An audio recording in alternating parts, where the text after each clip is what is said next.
하나만 봐 스타일이라. 왜 또 나야?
선의고 에이스 류형진 선수 시즌 6승 무패, 평균 자책점 1위를 기록하고 있죠.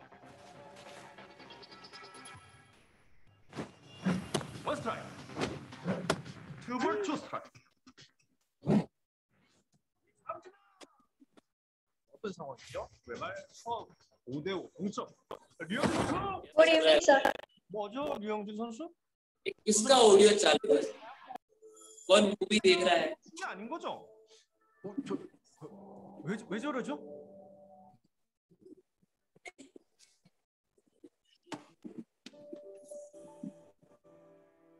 트라이.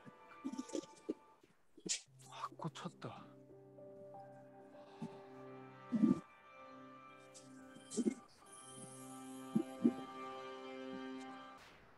Movie चल रही है, पता नहीं क्लास में क्या है ये। Hello Mansi ma'am, Mansi ma'am. हाँ सर। ये क्या साउंड आ रहा है? किसी का, किसी बच्चे का माइक चालू वगैरह सब साउंड आ रहा है। एक मिनट सर, साक्षी मैम को भेज रही हूँ। Yes Your body is blurred.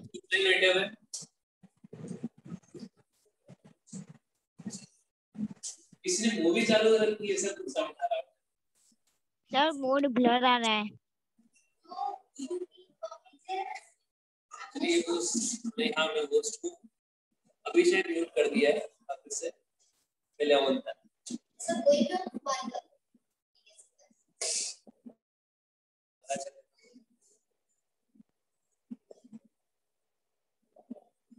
yes class, so we are discussing about law of inertia का मीनिंग में समझा रहा था, ठीक है?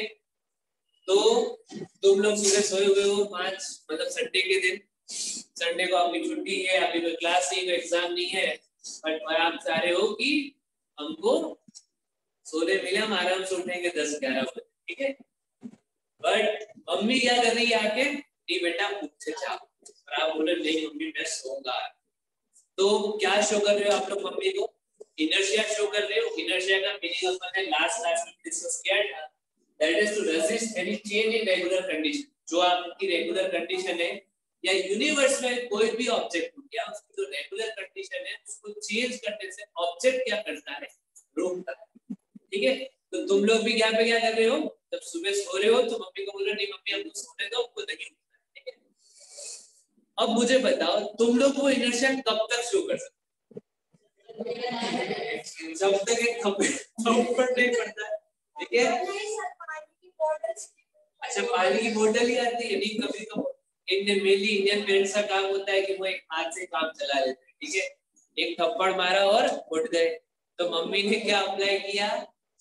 एक्सटर्नल फोर्स अप्लाई किया और तुम्हारा इनर्शिया उड़ गया, खत्म हो गया, ठीक है।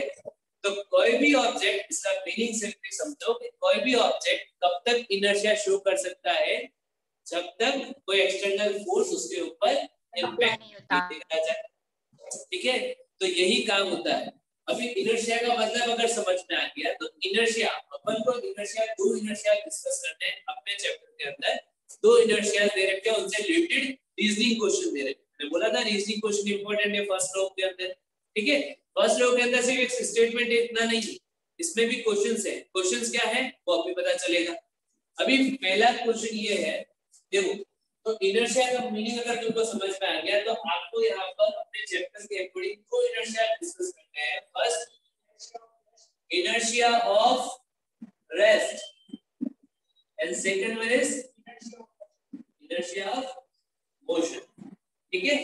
तो मैं आपको अलग अलग कंडीशंस देता हूं, उसके अंदर मुझे बताओ कि किस तरीके का इनर्शिया काम कर रहा है और कैसे काम कर रहा है। जैसे लास्ट क्लास में मैंने दो एग्जांपल, तीन एग्जांपल मैंने स्टार्टिंग में वही तीन एग्जांपल डिस्कस कर रहे थे, ठीक है।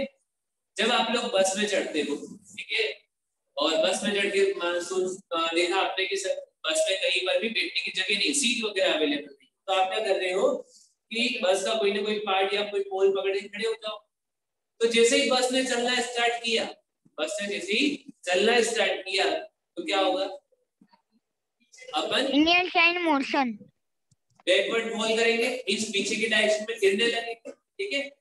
तो इस कंडीशन में मुझे बताओ कौन सा इनर्शिया काम कर रहा है और कैसे काम कर रहा है। Inertia in motion, backward side inertia of motion, inertia of rest काम कर रहा है। क्या काम कर रहा है? लेकिन सर हम तो मोशन में आ गए थे ना, जब बिना बैकवर्ड बैक साइड। हाँ हाँ मैं बता रहा हूँ कैसे मैं बोल रहे हो, ठीक है। लेट्स गो, ट्राई किया आपने। अभी देखो ये हमारी बस, ठीक है, एक बस बनाई है मैंने, ठीक है। इस बस के दो टायर लगे, ठीक है। पांच हो गए, दो ही लगाए, दो बाकी है, दो उसके पीछे, ठीक है। बस इस डायरेक्शन में मोशन कर रही है। ये बस का पोल जहां पे तुम उसको पकड़ के खड़े हो, ताकि ये सीट वगैरह रिटेन नहीं कर सकते, आरसी क्लास नहीं, फिजिक्स की क्लास। तुम में से कोई एक जना बनाया इसकी, ये रही, ये तुमने पोल को पकड़, ठीक है। अभी ड्राइवर ने बस से ड्राइवर ने होगा, ठीक है। बस ने चलना स्टार्ट किया, ठीक है, इस डायरेक्शन में, डायरेक्शन बना रखी, ठीक है। तो तुम किस डायरेक्शन में फॉल करोगे? इस डायरेक्शन में फॉल करोगे, ठीक है। Left direction. तो कुछ बच्चों ने बोला कि सर यहाँ पे इनर्शिया ऑफ रेस्ट काम कर रहा है। इनर्शिया ऑफ रेस्ट में क्या कंडीशन होगी पहले ये बताओ, कि ऑब्जेक्ट किस कंडीशन में लेना जाएगा? रेस्ट कंडीशन में।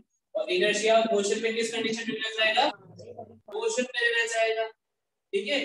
तो यहाँ पर भी मैं बोल रहा हूँ, यहाँ पर इनर्शिया ऑफ रेस्ट, जिन्होंने इनर्शिया ऑफ रेस्ट बोला बिल्कुल सही बोला।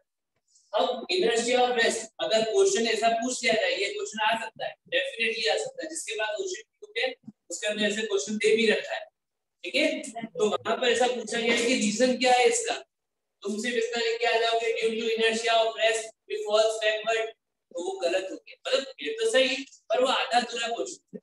अब मैं सब पूछ रहा हूँ, ठीक है, तुमसे पूछा मैंने कि कौन सा इनर्शिया काम कर रहा है, तुमने बोल दिया इनर्शिया ऑफ रेस्ट काम कर रहा है।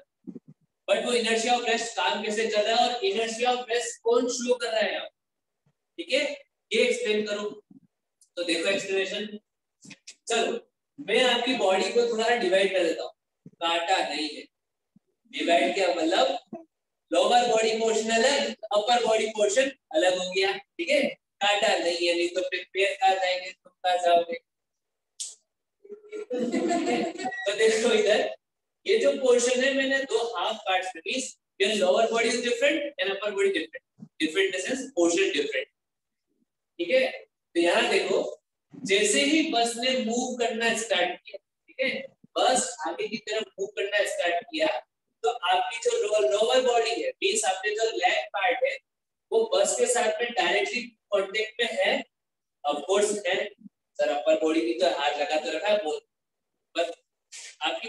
फ्लेक्सिबल है, भले हाथ पकड़ के रखो, एक हाथ से पकड़े रखो बोल तो भी बॉडी ऐसे मूव कर सकती है, ठीक है। तो यहाँ पर क्या हो गया कि लोअर बॉडी तो डायरेक्टली क्या है, कांटेक्ट में है किसके साथ में, बस की सरफेस के साथ में, लेकिन upper body this portion, chest portion, head portion हो गया वो कांटेक्ट में नहीं है, बस की किसी भी सरफेस का इसमें कांटेक्ट में नहीं है। तो क्या होगा, जैसे ही बस ने चलना स्टार्ट किया तो बस की सरफेस के साथ साथ में आपकी लोअर बॉडी भी आगे चली गई, ठीक है, आपकी लोअर बॉडी भी बस के साथ में आगे चली गई, लेकिन अपर बॉडी क्या कर रही है, इनर्शिया शो कर रही है भाई, इनर्शिया शो कर रही है, इसीलिए तो बैकवर्ड डायरेक्शन में गिर रही है, ठीक है। तो अपर बॉडी ने तो बस के साथ में पुश करना स्टार्ट कर दिया, बट लोअर बॉडी ने अभी भी बस के साथ में मूव करना स्टार्ट कर दिया, लेकिन अपर बॉडी अभी भी क्या चाहती है, वो रेस्ट की कंडीशन में रहने की कोशिश करती है। तो इसकी वजह से अपन को पीछे की डायरेक्शन में धक्का लगता है। समझ में आ गई बात? तो यहाँ पर इनर्शिया ऑफ रेस्ट, कौन सा इनर्शिया शो हो रहा है, इनर्शिया ऑफ रेस्ट, और वो इनर्शिया ऑफ रेस्ट शो कौन कर रहा है, आपकी अपर बॉडी, ठीक है। तो आपकी बॉडी का ही अपन ने क्या कर दिया, पार्टीशन, तो अलग अलग तरीके से, क्योंकि आपकी बॉडी फ्लेक्सिबल है, दैट्स ऑल। अगर मैं ये जो मोबाइल स्टैंड है, इस मोबाइल स्टैंड को बस में रख दूंगा तो ये तो पूरा साथ में जैसे ही बस मूव करना स्टार्ट कर देगी, ये साथ में मूव करना स्टार्ट कर देगा। ऐसा होगा कि इसका जो अपर पार्ट है वो पीछे गिरेगा, नहीं गिरेगा, क्योंकि वो फ्लेक्सिबल नहीं है, आपकी बॉडी फ्लेक्सिबल है, दैट्स व्हाई लोअर बॉडी तो मूव कर रही बस के साथ में, कांटेक्ट में थी, अपर बॉडी कांटेक्ट में नहीं है, वो अभी भी इनर्शिया रेस्ट शो कर रही है, और इसलिए बैकवर्ड डायरेक्शन में। तो अगर गलती से भी किसी ने हीरो बनने की कोशिश करी और पोल नहीं पकड़ रखा होगा तो यहाँ पर हेड के ऊपर हेड उगेगा ठीक है, होता है ना भाई, टकराता सर टकराता तो थोड़ा सा सूज जाता है। देखो इसी तरीके से अभी इसी की सेकंड कंडीशन में मैंने क्या किया, बस को स्टॉप कर दिया, ठीक है, बस को स्टॉप कर दिया, ब्रेक अप्लाई किए, बस स्टॉप हो गई। अब किस डायरेक्शन में गिरोगे आप, राइट साइड, क्या अभी नहीं पकड़ रखा होगा बोल दो, टायर टूटेंगे, ठीक है, एक दो तो टूट ही जाएंगे अगर नहीं पकड़ रखा होगा। हीरो बनने की कोशिश में कभी मत करा करो गाड़ियों। तो देखो यहाँ पर अभी इस कंडीशन में कौन सा इनर्शिया काम कर रहा है और कैसे काम कर रहा है, क्या काम कर रहा है, अरे सबको पढ़ा रहा हूँ, एक को पढ़ा रहा हूँ, क्या समझ नहीं आ रहा है क्या, इनर्शिया ऑफ मोशन काम कर रहा है।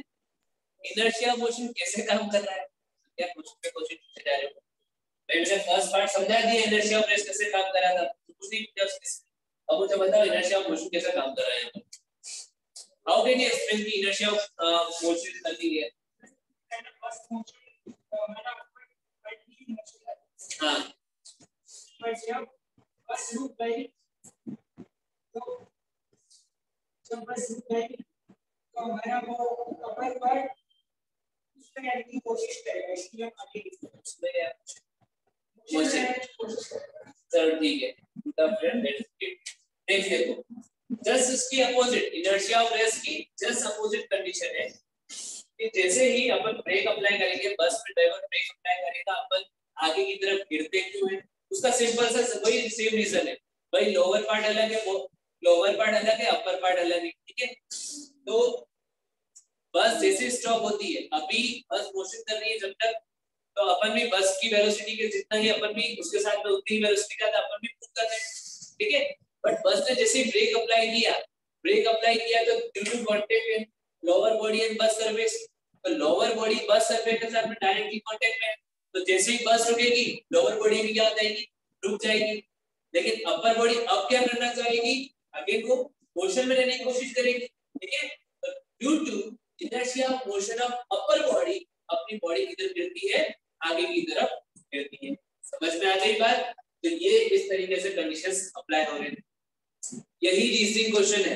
मैंने पूछा ना, ये जो डिफरेंट क्वेश्चन मैंने पूछता गया कि भाई ऐसा क्यों हो रहा है, कि क्यों आप जब ब्रेक अप्लाई होते हैं तो आगे की तरफ क्यों गिरते हो, बताओ, एक्सप्लेन करो। तो आपको एक्सप्लेन करना पड़ेगा due to inertia of motion of upper body and how it is work, वो भी आपको एक्सप्लेन करना पड़ेगा, ठीक है। तो ये कंडीशन समझ में आ गई सबको, ठीक है। चलो एक दो एग्जांपल्स और डिस्कस कर लेते हैं।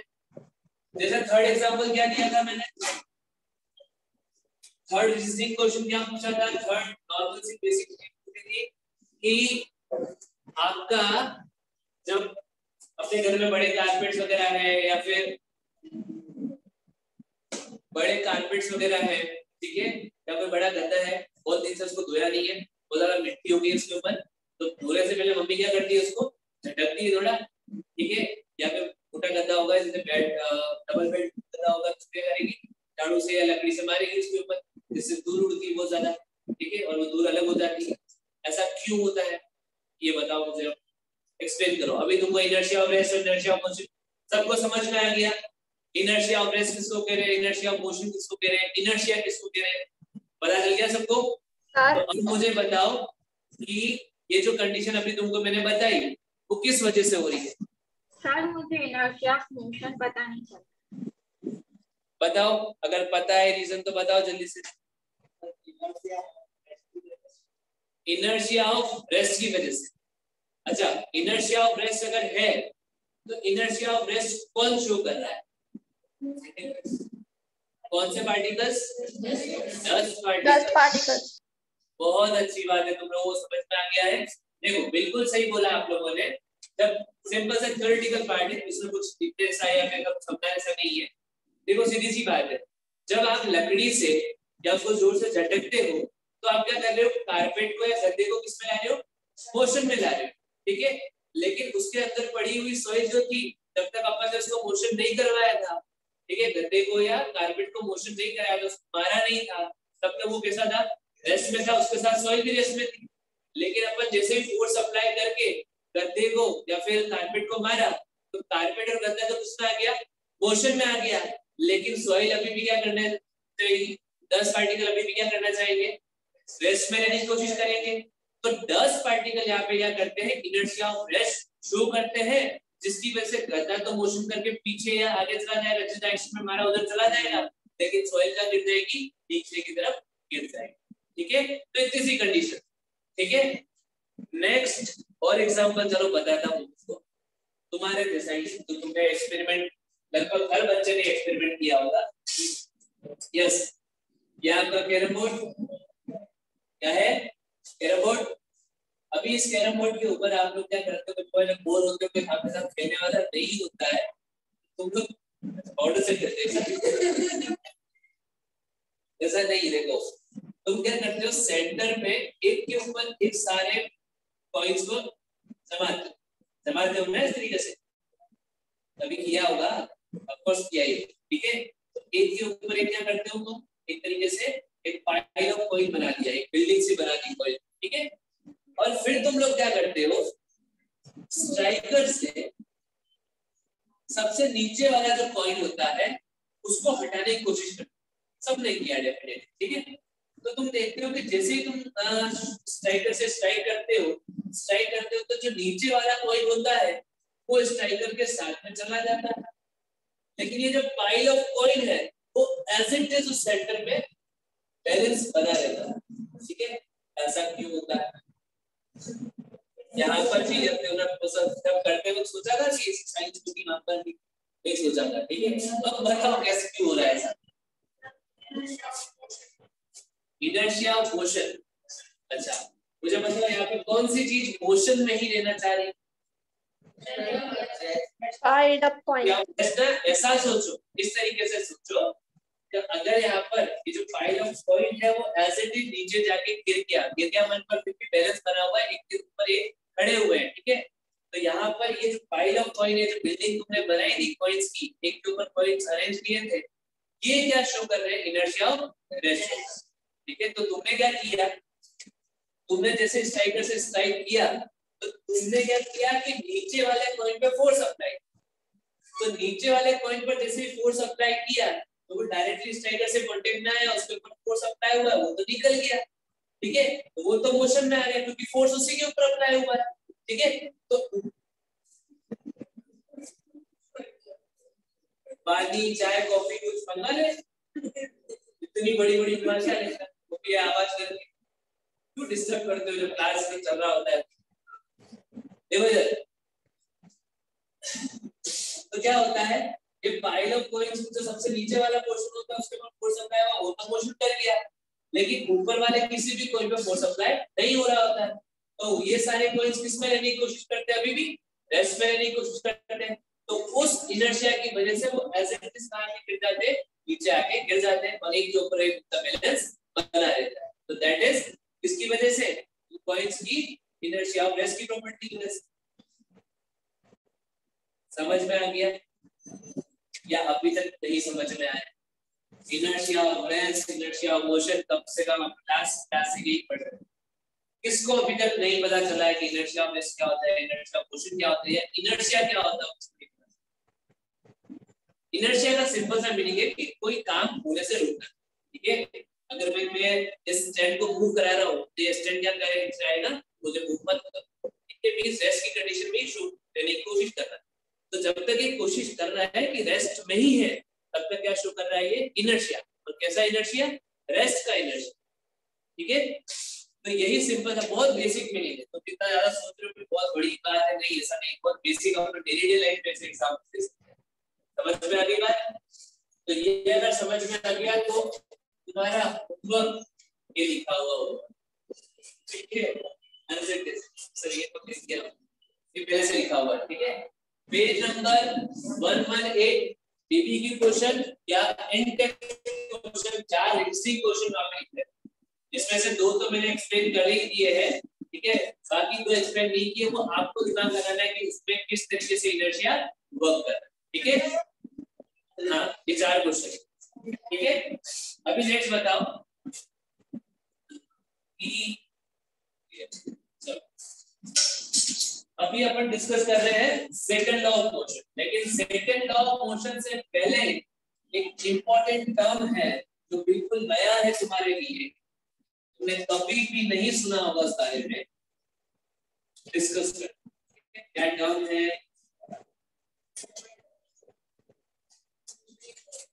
Yes, that term is momentum.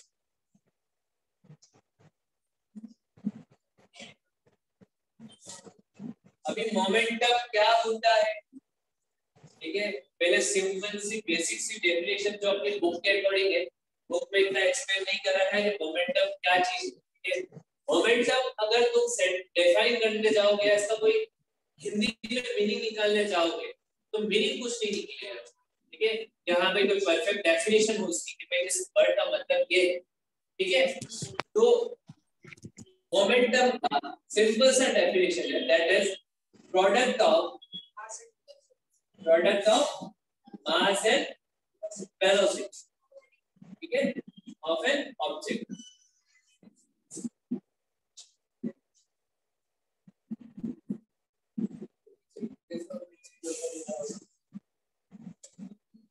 Sir ये मोमेंटम की डेफिनेशन है? यस, अगर बुक में देखोगे तो यही डेफिनेशन लिखे, बट समझा नहीं रखा कि मोमेंटम क्या होता है। ठीक है, तो मोमेंटम को ध्यान से समझना क्या है। ये एक तरीके का बोल सकते हो वेलोसिटी फैक्टर बोल सकते हो।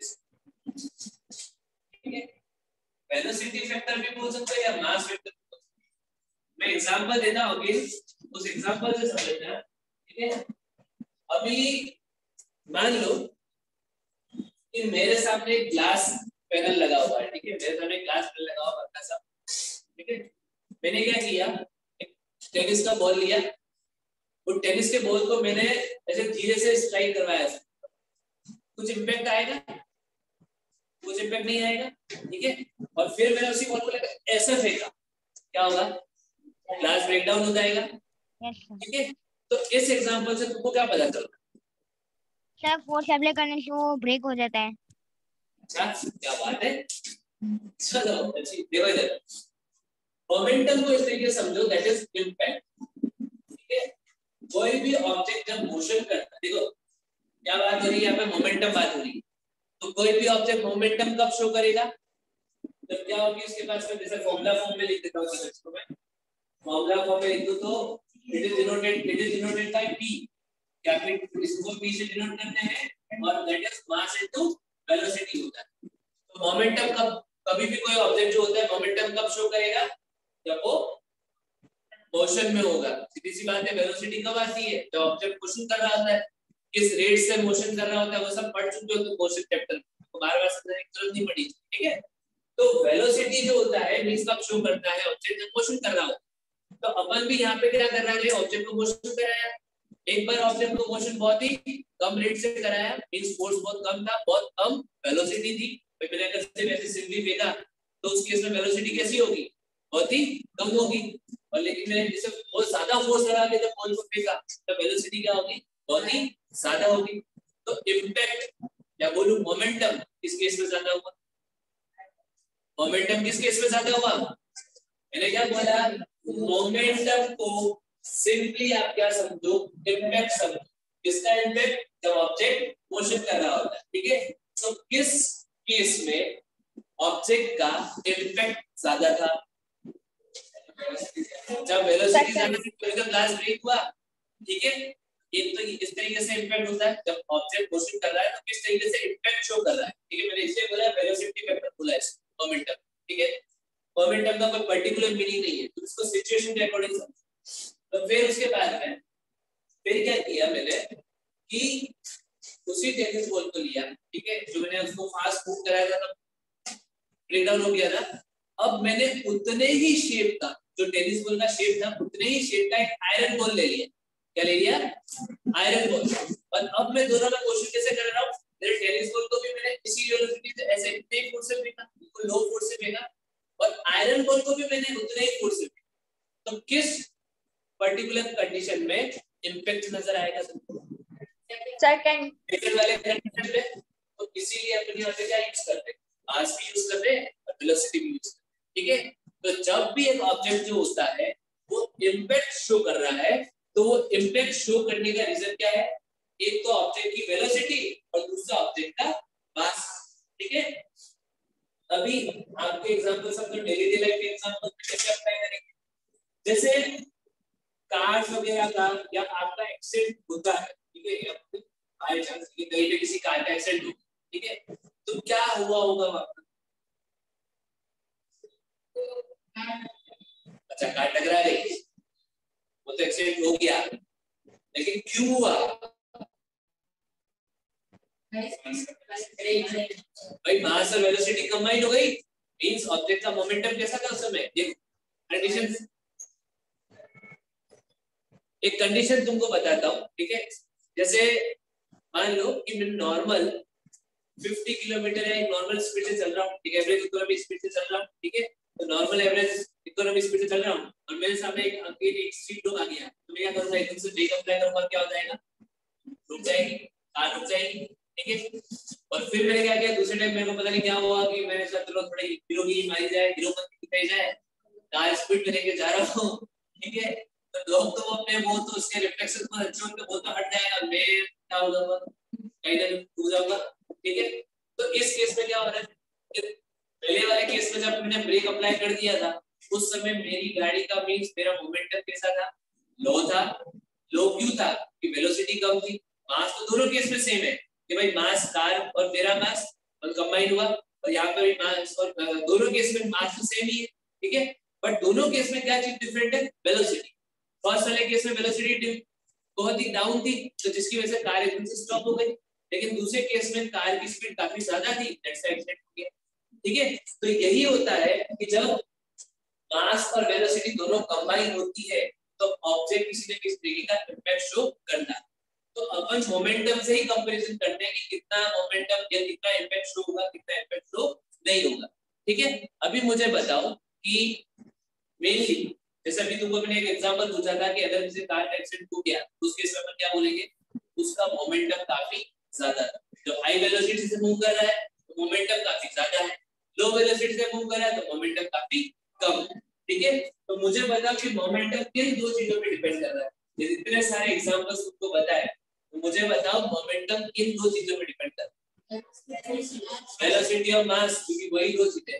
समझ में आ गई बात। तो कभी भी जब भी ऑब्जेक्ट का मास और वेलोसिटी कंबाइन होती है तो उसी को अपन क्या बोलते हैं, मोमेंटम बोलते हैं, या इनडायरेक्टली इम्पैक्ट। समझ में आ गई बात। ये मोमेंटम इसलिए समझाया क्योंकि सेकंड लॉ ऑफ मोशन को समझने के लिए ही अपन मोमेंटम समझते हैं, ठीक है। मोमेंटम नहीं समझ में आएगा तो मेनली नॉर्मली मोमेंटम क्या होता है, that is product of mass of an object and velocity of object, ठीक है, दैट इज p/m भी होता है। तुम डायरेक्टली बोल सकते हो, तुमसे कोई पूछे what is momentum, momentum is given by m into v of an object, या product of mass and velocity of an object, that is momentum. But मैं तुमको समझा रहा चाह रहा हूं कि यहाँ केसेस में जो ऑब्जेक्ट मोशन कर रहा होता है तो उस केस में अपन कैसे मोमेंटम को डिस्क्राइब करें, ठीक है। बाकी सिंपल सी तुमको कहीं पे भी क्वेश्चन आएगा तो कहीं पर भी क्वेश्चन आएगा तो आप इसी तरीके से क्या करोगे, मोमेंटम को डिस्क्राइब, ठीक है। अभी नेक्स्ट देखो, नहीं पहले की डेफिनेशन वगैरह लिखी थी, फिर तो सर हमारा दिमाग लिखनी थी, चलो कोई बात नहीं, वहां पे लिख देता हूँ, लिख दो फटाफट से कहीं पर एक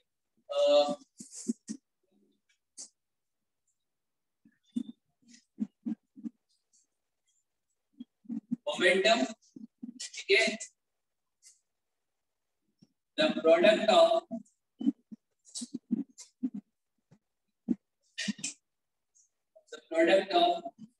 mass and velocity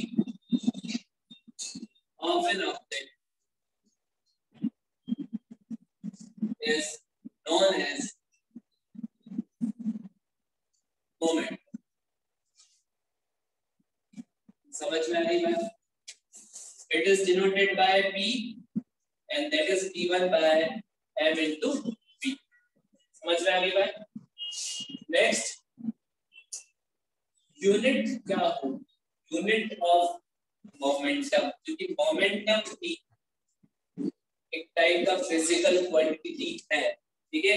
तो वो डिपेंड करता है जो मास एंड वेलोसिटी पे। तो आपका कोई भी ऑब्जेक्ट अगर मोशन कर रहा है तो आप उसका मोमेंटम शो कर सकते हो। कैसे शो कर सकते हो, आपको क्या क्या पता होना चाहिए, पहला तो मास पता होना चाहिए और दूसरा वो कितनी वेलोसिटी से मूव कर रहा है वो पता होना चाहिए।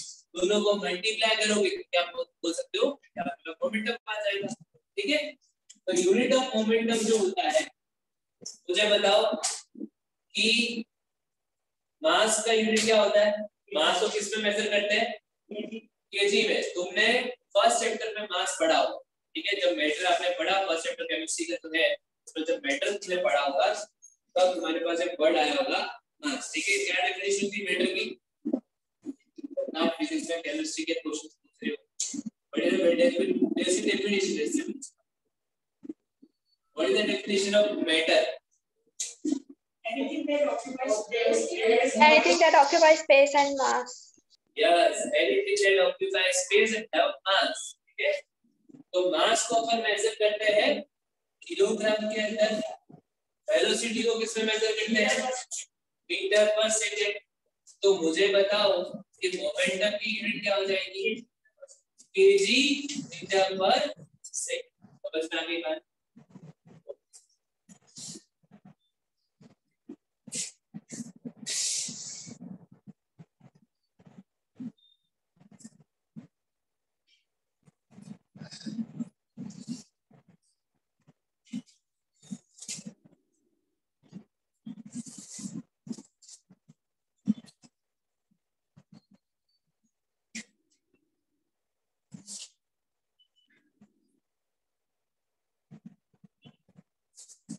हो गया ये तुम्हारे लिख दिया? अगर ये लिख दिया तो आ जाओ अपने नए टॉपिक पर, सेकंड लॉ ऑफ मोशन। अभी जैसा मैं फोटो बना रहा हूँ ऐसा फोटो आपको बनाना है, पिक्चर डायग्राम बनाना है, मतलब ठीक है, ये मैं फोटो ही बोलूंगा। ये देखो,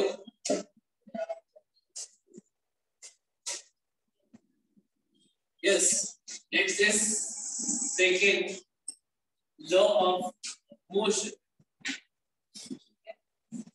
सेकंड लॉ ऑफ मोशन को स्टेट कैसे करते हैं, स्टेटमेंट इसका अपन बाद में पढ़ेंगे, पहले अपन पढ़ लेते हैं कि फॉर्मूला क्या है, ठीक है। मींस सिंपल सी बात है कि यहाँ पर सेकंड लॉ, मैंने क्या बोला था, सेकंड लॉ ऑफ मोशन को यूज करके अपन फोर्स की वैल्यू निकालते हैं, वैल्यू ऑफ फोर्स, ठीक है। ये सेकंड लॉ ऑफ मोशन में क्या देता है, वैल्यू ऑफ फोर्स। अपन शुरू से पढ़ रहे हैं, अपन ने 2 क्लास अपन ने पढ़ लिया कि फोर्स ऐसा होता है, फोर्स ऐसा होता है, फोर्स ऐसा होता है, लेकिन किसी ऑब्जेक्ट को फोर्स अप्लाई होता है तो उसकी वैल्यू कैसे फाइंड आउट करोगे? वो वैल्यू अपन कहां से फाइंड आउट करते हैं? Second law of motion means upon force का फॉर्मूला डिराइव करते हैं। ठीक है, तो इसके लिए देखो एक सिंपल सा डायग्राम अभी बनाओ, पहले समझ लो फिर लिख देना। ठीक है, तुम्हारे पास सबको लिखने का टाइम मिलेगा। यहाँ देखो, ये आपके पास एक ऑब्जेक्ट है जिसका मास क्या है m, एक पर्टिकुलर पॉइंट ए पर मोशन कर रहा है ये, और उसकी वेलोसिटी कितनी है? मींस एक इंस्टेंट पे मैंने देखा उस पॉइंट को, मैंने मान लिया ए किस पोजीशन में ये अभी किस स्टेट में मोशन कर रहा है। मैंने नहीं बोला रेस्ट में, किस कंडीशन में ये मोशन में। मैंने इसे डायरेक्शन देके u लिख दिया, तो दैट मींस ये u वेलोसिटी के साथ में ऑब्जेक्ट मोशन कर रहा है। ठीक है, मेरे को लगा कि वो ज्यादा ही मूव कर रहा है, तो मैंने क्या किया, इसको धक्का मार दिया। ठीक है, धक्का मार दिया मींस क्या अप्लाई किया मैंने इसको, एक्सटर्नल फोर्स अप्लाई करा। ये मैंने एक्सटर्नल फोर्स अप्लाई कर दिया। एक्सटर्नल फोर्स अप्लाई किया तो थोड़ा जैसे ऐसा हो रहा है एकदम से वेलोसिटी क्या होगा, जैसे फोर्स अप्लाई किया क्या होगा, वेलोसिटी चेंज होगी।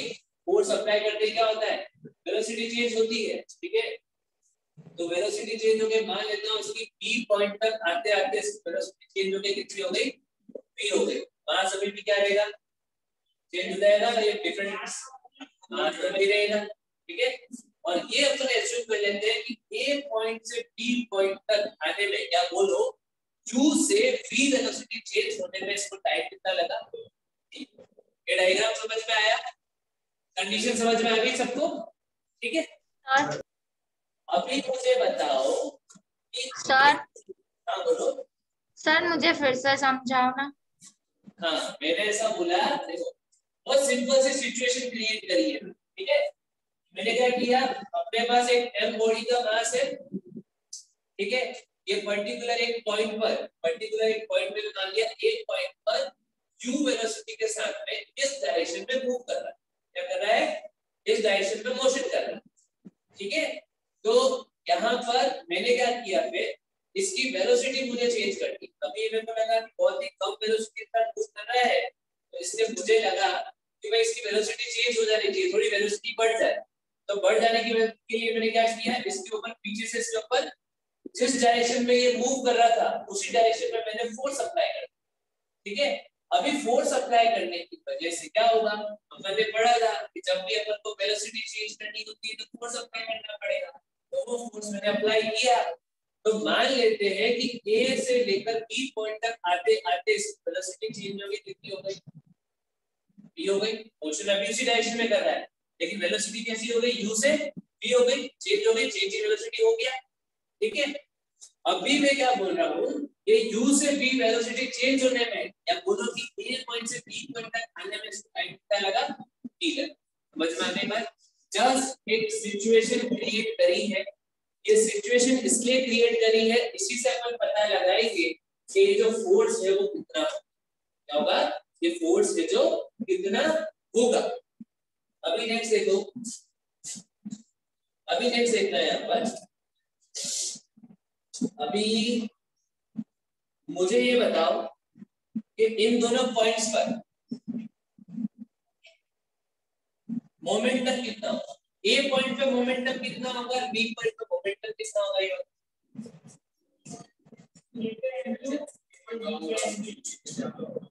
ज्यादा कम नहीं, ऐसा पूछ रहा हूँ, वैल्यू पूछ रहा हूँ। मोमेंटम की वैल्यू A पर कितनी मोमेंटम की वैल्यू होगी, तो B पे मोमेंटम की वैल्यू कितनी होगी, सर A पर U होगी, A पर होगी m u और B पर कितनी हो जाएगी m। सिंपल सा कांस्टेंट की वेलोसिटी करना है। ठीक है, अब मुझे बताओ what will be the change in momentum, change in mv minus mvu, mv minus mu, change in momentum is mv minus mu। ठीक है, अब मैं तुमको स्टेटमेंट बताता हूँ सेकंड लॉ ऑफ मोशन। ठीक है, second law of motion states that the force applied on a, या ऐसा बोलो, the rate of change of momentum is directly proportional to the applied force। वापस बोलो statement, second law of motion equation states that the rate of change of momentum is directly proportional to the applied force. ठीक है, अभी इसको इस तरीके से समझो कि ऐसा बोलना चाह रहा है, यहाँ पर मैं स्टेटमेंट लिखूंगा, यहाँ ले सेकंड लॉ ऑफ मोशन ऐसा बोलना चाह रहा है कि जो फोर्स आपने इस ऑब्जेक्ट पर अप्लाई किया है वो डायरेक्टली प्रोपोर्शनल है। मुझे पता है डायरेक्टली प्रोपोर्शनल का मतलब समझ में नहीं आया। ठीक है, ये जो इक्वेशन लिखी है ये कैसे लिखी सर आपने, अभी बता देते हैं कैसे लिखी। सबसे पहले कुछ फिजिक्स के बेसिक रूल्स पढ़ लेते हैं। ठीक है, फिजिक्स के अंदर कुछ बेसिक चीजें होती है जो कंटिन्यूअसली यूज की जाती। ठीक है, सबसे पहली बात, ये जो मैंने डायरेक्टली प्रोपोर्शनल वर्ड यूज किया या प्रोपोर्शनल, प्रोपोर्शनल तुमने कहां पढ़ा है या प्रोपोर्शन कहां पढ़ा है? प्रोपोर्शनल का सिंपल सा मीनिंग क्या होगा? You are comparing two quantities. क्या कर रहे हो आप? दो क्वांटिटीज को, दो फिजिकल क्वांटिटीज को। What are physical quantities? Sir आप बताते जा रहे हो और अंदर डीप जाते जा रहे हो, पर ये सब बेसिक टर्म्स है, तुमको पता होनी चाहिए। फिजिकल क्वांटिटीज में क्या होता है? अपन किसी न किसी चीज का अमाउंट मेजर कर रहे हैं, like weight, length, volume, area. ठीक है, ये भी सारी फिजिकल क्वांटिटीज ही पढ़ रहे हैं। फोर्स क्या होता है? ये भी फिजिकल क्वांटिटी है। मास भी फिजिकल क्वांटिटी है। वेलोसिटी भी फिजिकल क्वांटिटी है। किसी न किसी चीज का अमाउंट मेजर कर रहे हैं। ठीक है, तो यहाँ पर क्या होता है फिजिक्स में या साइंस में से बोलो, केमिस्ट्री में भी आता है बहुत बार ये डायरेक्टली प्रोपोर्शनल, और दो तरीके के होते हैं, इनवर्सली प्रोपोर्शनल। ठीक है, directly and inversely proportional. Proportional का मतलब ये हो गया कि आप दो चीजों को कंपेयर करते, दो फिजिकल क्वांटिटीज को कंपेयर करते, और ये कंपैरिजन कुछ इस तरीके का होता है। ये यहाँ पर जो मैं बॉक्स में लिख रहा हूँ ये कहीं अलग जगह पे लिखना है, इसके साथ मत। मैं मान लेता हूँ दो क्वांटिटीज है मेरे पास, ए एंड बी, रैंडम दो क्वांटिटीज है। क्या है? कोई पर्टिकुलर नहीं, मैंने रैंडम लिया है। ये फिर रूल चलता जाएगा कि अभी तुम्हारे पास फर्स्ट टाइम इंट्रोड्यूस हुआ है, अभी फोर्थ चैप्टर में भी आए, नेक्स्ट ग्रेविटेशन चैप्टर में भी ये सब आए। ठीक है, तो यहाँ देखो इन दो क्वांटिटीज की एक दूसरे पे डिपेंड, मैं क्या बोल रहा हूँ, कंपेयर कर रहा हूँ। कंपेयर कर रहा हूँ मींस यहाँ पर दो तरीके से कंपेयर करते हैं। फर्स्ट होता है डायरेक्टली प्रोपोर्शनल। क्या होता है? Directly proportional. डायरेक्टली प्रोपोर्शनल का मतलब होता है A is, रीड कैसे करते वो देखना, A is directly proportional to the B। ठीक है, ये जो साइन बनाया ना मैंने, ये यहाँ पर भी बनाया था देखो। ठीक है, इस साइन को अपन प्रोपोर्शनलिटी साइन को क्या बोलते हैं? Proportionality sign. This is proportionality sign. ठीक है, व्हाट डज इट मीन? क्या मतलब क्या सर ये ऐसा बोलने का A is directly proportional to B? मैंने क्या बोला? कंपेयर कर रहे हैं।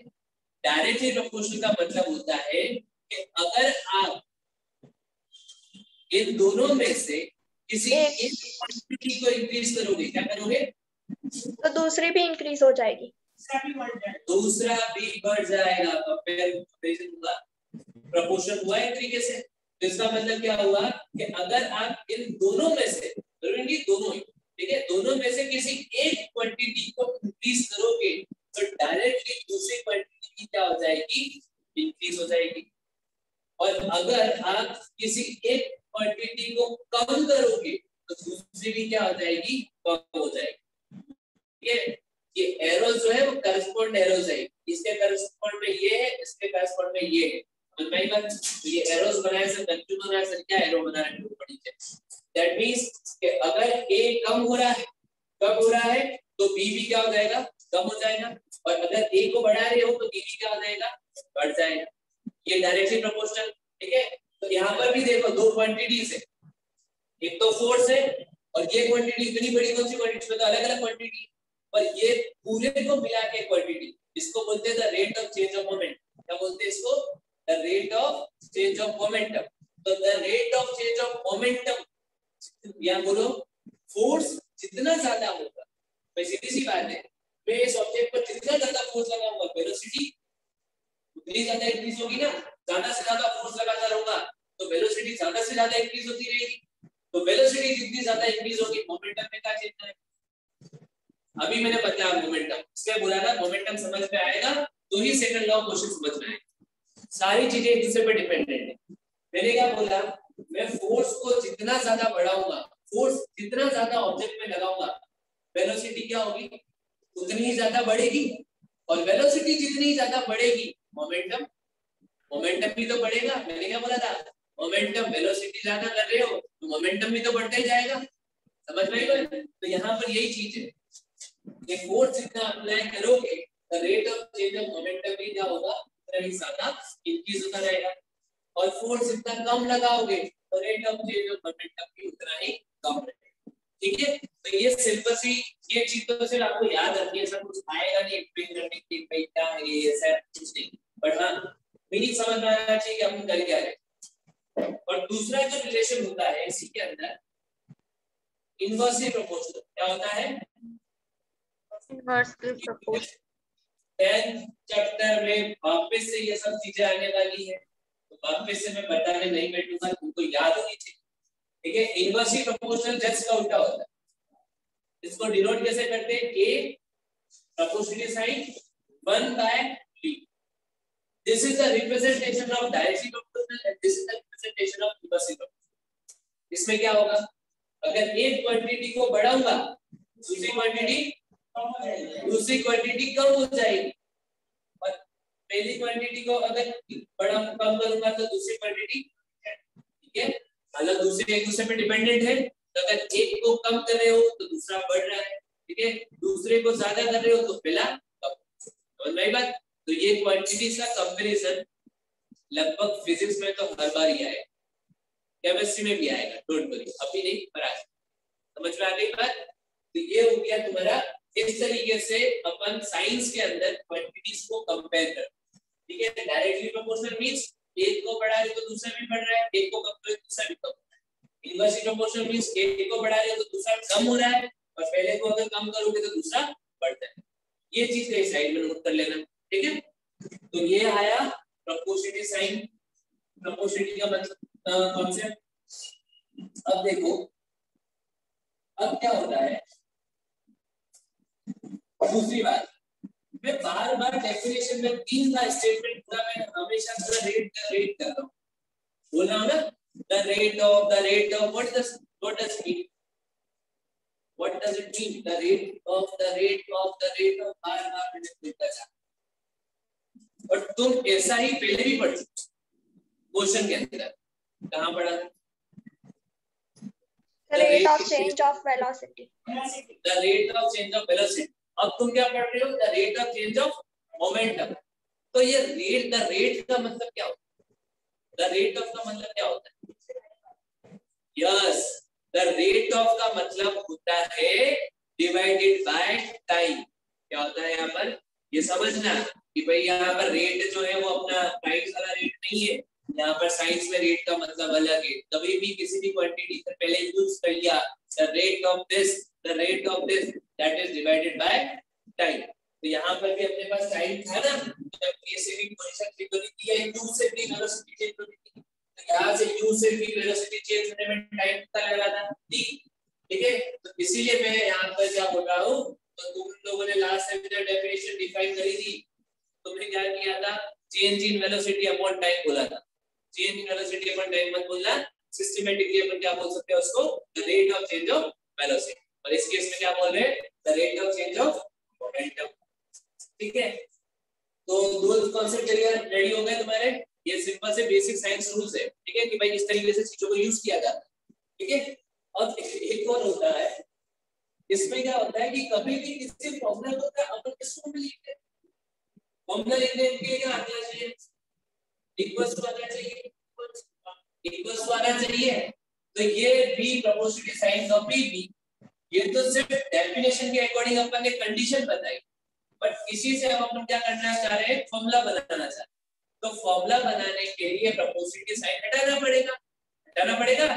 तो साइंस के अंदर ये वापस याद करना, ये भी चीज याद रखना, यूनिवर्सिटी खुद मान लो ये याद नहीं रखना है, ठीक है।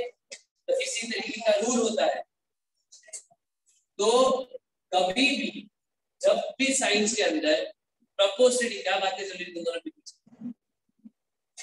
दे दो जब भी प्रपोर्शनल साइन हटाते हैं तो इक्वल्स टू तो आ जाता है, लेकिन इस मेन फॉर्मूले के साथ में ये जो टर्म लिखी हुई है इस टर्म के साथ में एक और टर्म यूज हो जाती है, उसको बोलते हैं अपन कांस्टेंट। क्या बोलते हैं? कांस्टेंट। कि भाई ये जैसे ही प्रपोर्शनल साइन हटा तो उसके साथ में इक्वल्स टू आ जाता है और एक कांस्टेंट वैल्यू आ जाती है के।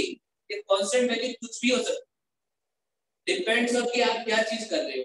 ठीक है, जैसे यहाँ पर अपन फोर्स की वैल्यू फाइंड आउट कर, ठीक है, तो यहाँ पर अपन ने लिखा है के। जब तुम ग्रेविटेशन चैप्टर में अगेन अपन ग्रेविटेशन चैप्टर में ग्रेविटेशनल फोर्स फाइंड आउट करेंगे, वहां पर भी ऐसी कंडीशन बनेगी। वहां पे क्या कंडीशन बनेगी बताओ? वहां पे कुछ इस तरीके की कंडीशन बनेगी, F is directly proportional to m1 m2 upon d square। यहाँ वहां पर भी फर्स्ट स्टार्ट यही से हो रहा है चैप्टर में, ठीक है। तो इसमें भी अपन प्रपोर्शनल साइन हटाएंगे तो यहाँ पर आएगा इक्वल्स टू, और साथ में इसमें जो कांस्टेंट आता है वो कांस्टेंट होता है g। क्या होता है? g।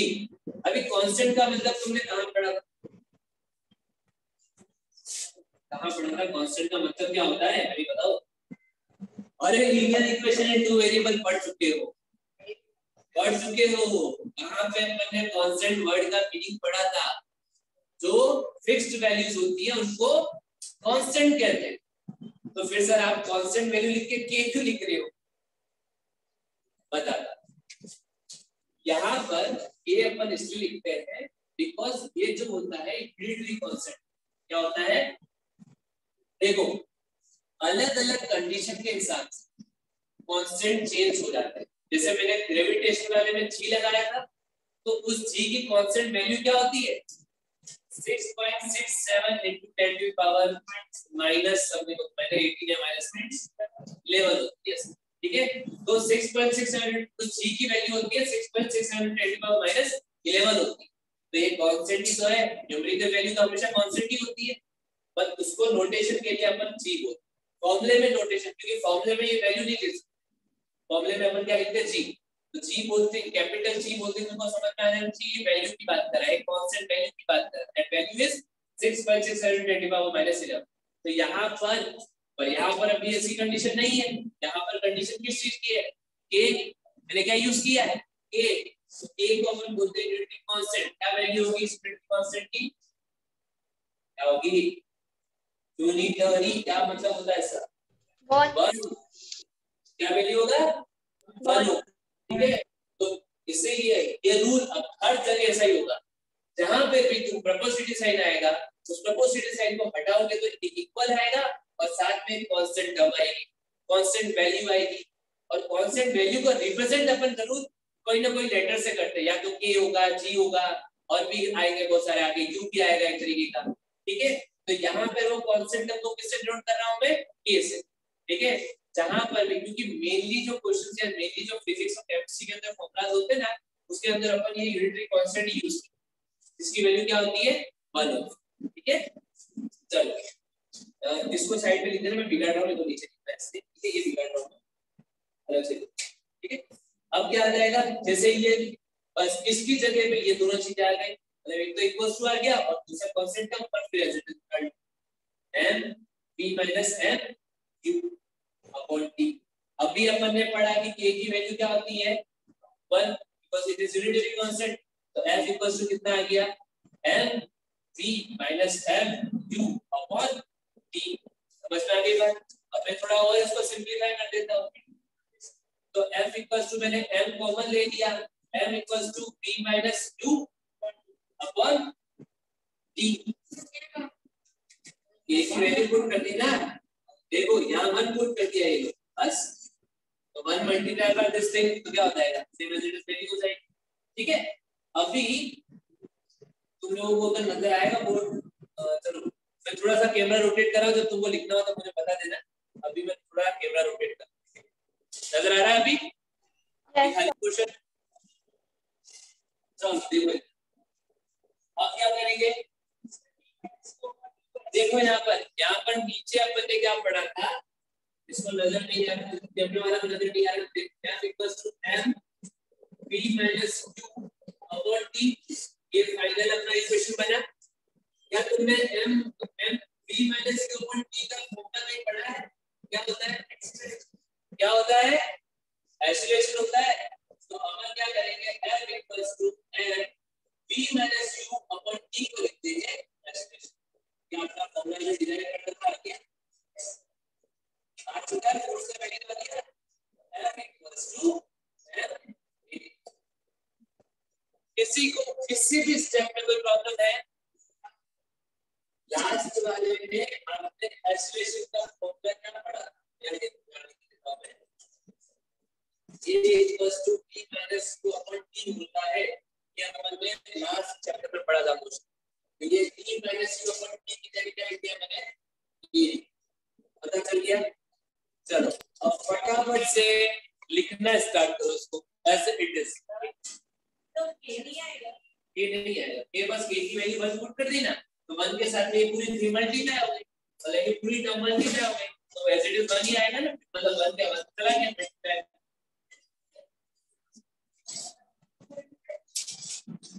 पूरा लिखना है, कुछ भी नहीं छोड़ना, सेकंड लॉ ऑफ मोशन से लेकर वहां तक लास्ट एंड तक एज इट इज लिखना, ठीक है? हाँ सब कुछ करना है। कहीं किसी बुक से तुमको ये चीज नहीं दिखती है, मैंने पढ़ा नहीं, बस एज इट इज को लिख दिया। अगर फॉर्मूला आ जाएगा explain the second law of motion, वैसे एक क्वेश्चन आ जाएगा तो ऑलरेडी विचार नहीं संडे को मिलने वाले ना, तो इसके अंदर ऐड कर देना। चलो एक क्वेश्चन और। अच्छा एक काम करते हैं, रुको 1 मिनट रुकना है ना, अपन क्या करते हैं यूनिट भी डिस्कस कर लेते हैं इसकी, फोर्स की, ठीक है? तो बता मुझे यूनिट ऑफ फोर्स क्या होगा? ऐसे कैसे? F इक्वल्स टू क्या होगा? m into a। मास की वेलोसिटी, मास की यूनिट क्या होती है? मास की यूनिट क्या होती है? kg। सो रहे हो? किलोग्राम, ठीक है? और एक्सीलरेशन की मीटर पर सेकंड स्क्वायर। तो मीटर पर सेकंड स्क्वायर, तो एक्चुअली इसकी यूनिट क्या हो गई?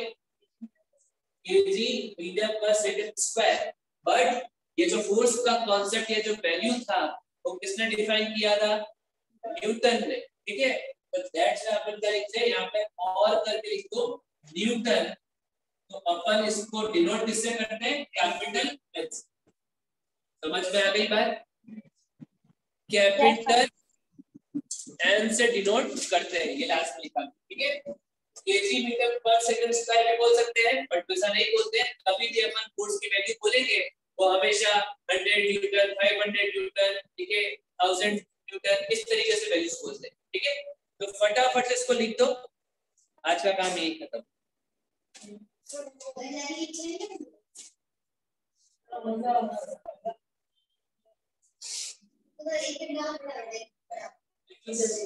बच्चे के दिमाग तो फ्यूज उड़ गए बच्चे के।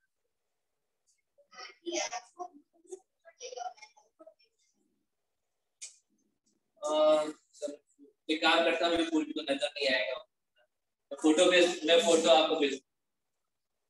चलो ऑनलाइन अरे बच्चे आप लोग जाओ, मैं आपको फोटो ग्रुप में भेजा दूंगा इसका, ठीक है? Okay sir. एक क्वेश्चन है होमवर्क, तो एक पेपर सबमिट कर दो ना। एक क्वेश्चन और लिख दो, ये होमवर्क में एक क्वेश्चन तो ये दिया है, एक क्वेश्चन और लिखो, state second law of motion. अच्छा स्टेटमेंट तो लिखा ही नहीं, चलो एक काम करो, स्टेटमेंट अपन बाद में लिखेंगे, डायरेक्ट करो derive the formula F equals to mn, और ये आपको 2 टाइम्स करना है घर पे बैठकर। कितने टाइम्स करना है? 2 times. Bye sir. Bye bye. Bye sir. Bye bye. Bye sir. Bye bye.